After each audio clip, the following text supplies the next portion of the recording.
Welcome to your Morning Boost, brought to you by AWB Education. Here, we amplify knowledge, widen reach, and broaden impact in education, delivering your daily dose of professional development. This program is sponsored by Grundmeyer Leader Services, where together we are transforming education, one leader at a time. Now, get ready to amplify your day with your Morning Boost. All right, welcome back, everybody. Happy Tuesday. Happy Tuesday, November 18th. And again, it's American Education Week. So a big celebration to all of you out there that are just doing the hard work every day for all of our kids. Today, actually, is Family Day as part of American Education Week. And we all know that a strong school needs strong partnerships, and none is more important than the one that we have with our families. Again, I would like to say a big hello and welcome to Dr. Lisa Hill from the Vice Principal Unofficed podcast. She's joining us all week and back here again today. And, you know, Dr. Hill, the assistant principal's interactions with parents, sometimes they're just we get stuck in, moments of crisis or discipline. And it's hard to really build that family relationship, but we're going to talk about it a little bit today.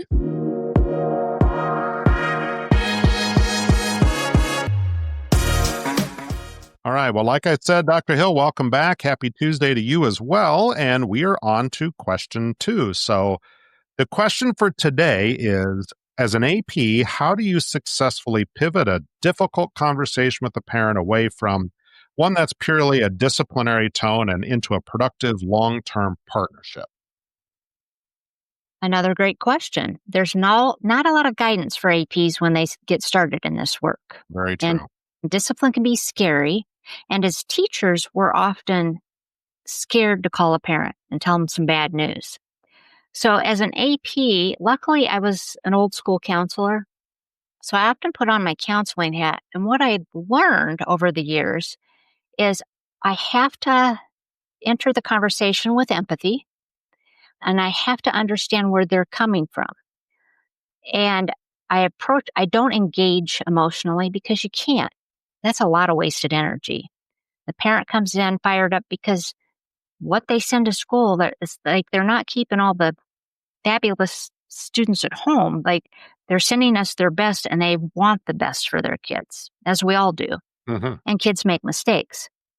And often parents who struggle to understand why we do things may have not had the best experience in school themselves, or they remember school how it was when they were young.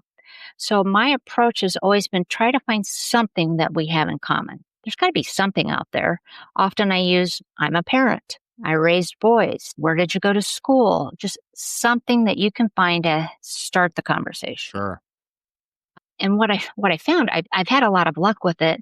The Heartland team and the APs and principal I work with used to call me the parent whisperer, because I would take the time and could get the parent to understand, I'm not out to get you. I'm not out to get your child. We're doing this together. We're a partnership. We're teaming. And I often told parents, we may have to agree to disagree, and that's okay. It has nothing to do with our relationship. And when I would say our relationship and put that out there, parents would calm down. They need to be heard just as much as their child does. Mm-hmm. And I had a ton of luck with that. I did not have a lot of angry parents. They were hot when they came in, and I kind of liked the challenge. I'd meet them at the door. They'd be angry, yelling at the secretary. And by the time they left, I usually got a hug. And of course, the people I worked with would laugh because some of those angry parents, I'd get gifts at Christmas and at the end of the school year and invited to graduation parties because I just take care of people. We're in human services. And you have to understand that you abide by board policy, you stick with what you're going to say, and you just tell the people why. When they know the why, parents do much better, especially when you do it with kindness, because it doesn't take much to be kind.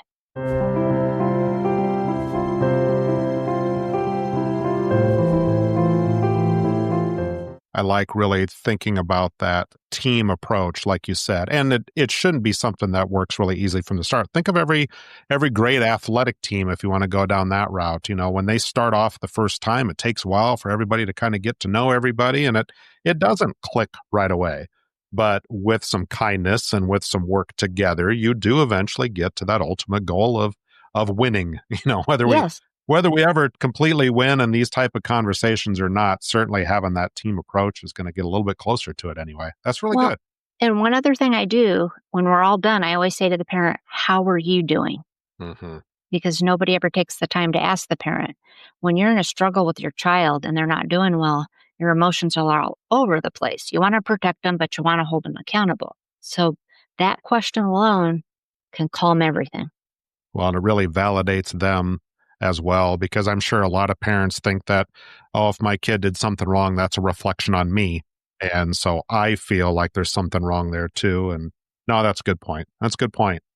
Well, that's awesome. 2 down, and those were 2 rock star answers. Not that that shocks me. I would expect nothing less from you. That's awesome stuff. Well, we will be back again tomorrow with question number 3 as we continue on this week, exploring the role of the AP with Dr. Lisa Hill. So thanks again for joining us. Thank you, listeners, for joining as well, and we will talk with you again tomorrow. That concludes another episode of Your Morning Boost. We hope today's daily dose of professional development helps you amplify knowledge, widen reach, and broaden impact. Your Morning Boost is an AWB education production brought to you with the generous support of Grundmeyer Leader Services. Join us again tomorrow for more. Until then, keep boosting your impact.